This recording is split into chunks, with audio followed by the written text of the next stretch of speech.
दोस्तों, आज हम जानेंगे कि आलस क्या है, यह कैसे उत्पन्न होता है और इसे कैसे रोका जा सकता है। तो चलिए इसे एक कहानी के माध्यम से समझते हैं। एक बार की बात है, एक गांव में रहने वाला एक आलसी आदमी एक तपस्वी गुरु के पास जाता है।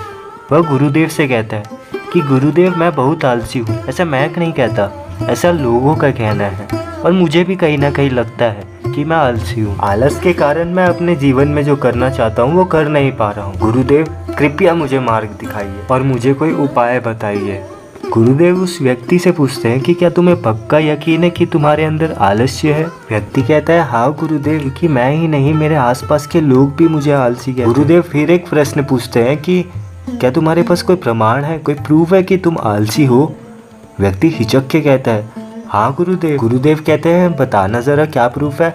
व्यक्ति कहता है कि गुरुदेव, मैं चाहता तो हूँ कि मैं सुबह उठ के योगा करूँ, व्यायाम करूँ, पर मेरा आलस मुझे चाह कर भी सुबह जल्दी उठने नहीं देता। गुरुदेव फिर एक प्रश्न पूछते हैं कि क्या तुम अपने आलस से परेशान हो? व्यक्ति कहता है, हाँ गुरुदेव, तभी तो मैं आपके पास आया। गुरुदेव व्यक्ति से पूछते हैं कि क्या तुम जानते हो कि ये आलस आखिर क्या चीज़ है? व्यक्ति कहता है कि मैं ये तो नहीं जानता गुरुदेव कि आलस आखिर क्या चीज़ है, मगर ये अच्छे से जान गया हूँ कि ये जो भी है बहुत बुरा है।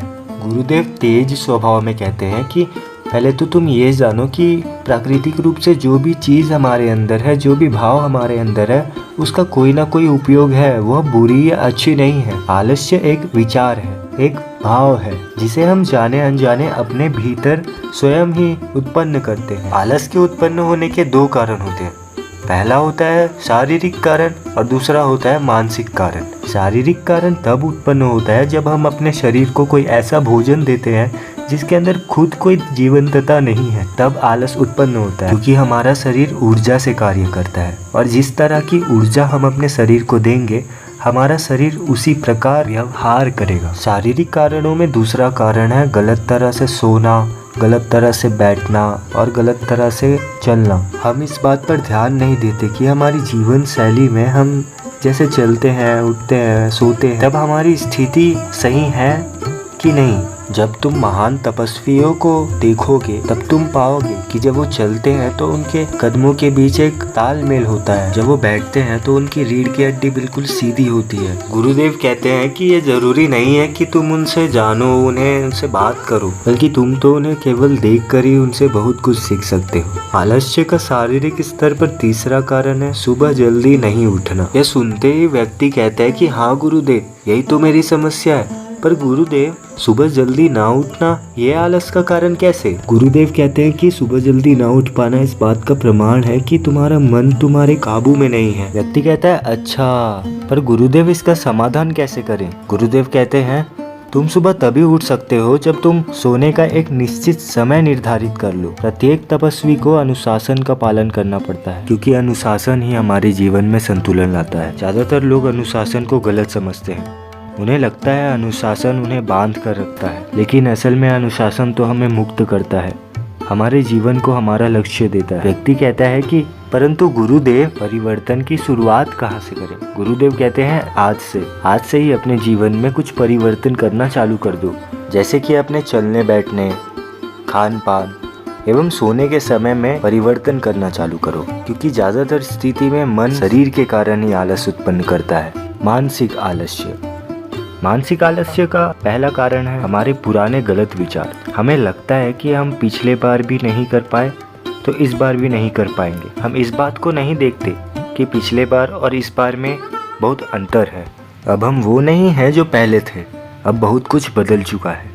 जब हम अपने आप को काबिल नहीं समझते तब आलस उत्पन्न होता है। मानसिक आलस्य का दूसरा कारण है छोटे सोच वाले एवं आलसी लोगों के साथ रहना। वो कहते हैं ना कि आप जैसे लोगों के साथ संगत में रहेंगे, आप न चाहते हुए भी उनके जैसे ही बन जाएंगे। कभी कभी होता है कि आलस हमारे अंदर नहीं होता, हम आलसी नहीं होते, पर दूसरे लोगों की संगत में, आलसी लोगों की संगत में हमारे अंदर भी आलस आ जाता है। व्यक्ति कहता है कि हाँ गुरुदेव, मेरा एक दोस्त है जो हर काम टालता है, शायद उसे ही देख के मैंने भी काम टालना चालू कर दिया और मेरे अंदर भी आलस आ गया। गुरुदेव हामी भरते हुए अपनी बात जारी रखते हैं। वह कहते हैं कि ऐसे लोगों से दूरी बना लेना ही श्रेष्ठ है। मानसिक स्तर पर आलस्य का दूसरा कारण है हमारे मन का स्पष्ट ना होना। गुरुदेव उस व्यक्ति से कहते हैं कि मान लो तुम किसी जंगल में भटक रहे हो और शाम हो गई। तुम्हें पता है कि तुम्हारा घर पास ही है, तो तुम क्या करो? व्यक्ति कहता है कि मैं अपना घर ढूंढूंगा। गुरुदेव कहते हैं कि अगर तुम्हें ढूंढते ढूंढते बहुत ज़्यादा समय हो गया और तुम्हें नहीं मिल रहा है तो तुम क्या करोगे? आलस के मारे सो तो नहीं जाओगे? व्यक्ति कहता है कि नहीं नहीं गुरुदेव, मैं अपना घर ढूंढता रहूंगा, क्योंकि उसके अलावा मेरे पास और कोई विकल्प ही नहीं होगा। गुरुदेव कहते हैं कि मनुष्य को आलस्य तभी पकड़ता है जब उसके पास कई सारे विकल्प हो, या उसने मन में ये सोच रखा हो कि ये नहीं तो मैं ये कर लूंगा। यदि किसी के पास केवल एक ही विकल्प हो तब उसका मन पूरी तरह से स्पष्ट होगा। गुरुदेव कहते हैं कि अभी अगर तुम सुबह उठ के व्यायाम नहीं कर पा रहे हो तो उसका कारण है तुम्हारी दृष्टि का स्पष्ट ना होना, तुम्हारे मन का स्पष्ट ना होना। तुम अभी यह देख नहीं पा रहे कि भविष्य में तुम्हें किस प्रकार की परेशानियां, किस प्रकार के रोग झेलने पड़े। उन सब के बारे में अभी से सोचना पड़ेगा और तुम्हें अपने मन को स्पष्ट करना पड़ेगा। गुरुदेव आगे कहते हैं कि मानसिक स्तर पर आलस्य का चौथा कारण है किसी काम को करने की कोई वजह ना होना। मान लो तुम किसी रास्ते से कहीं जा रहे हो और चलते चलते तुम थक गए, तुम्हारा और चलने का मन नहीं है, तुम्हें आलस आ रहा है। तुम एक छायादार पेड़ के नीचे बैठ के सुस्ताते रहते हो और तभी तुम्हारा दूर ध्यान जाता है और तुम देखते हो कि एक शेर तुम्हारी तरफ आ रहा है।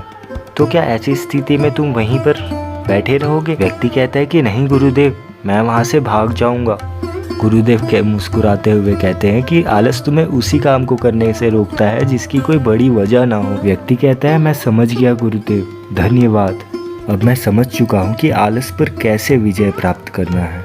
और फिर वह व्यक्ति वहाँ से चले जाता है। दोस्तों, एक बात हमेशा याद रखना कि जहाँ स्पष्टता है और किसी कार्य को करने की एक बड़ी वजह है, वहाँ आलस हो ही नहीं सकता। हम आशा करते हैं कि आपने इस वीडियो से अवश्य कुछ मूल्यवान सीखा होगा। वीडियो अगर अच्छी लगी हो तो एक लाइक और एक सब्सक्राइब जरूर कर दीजिएगा।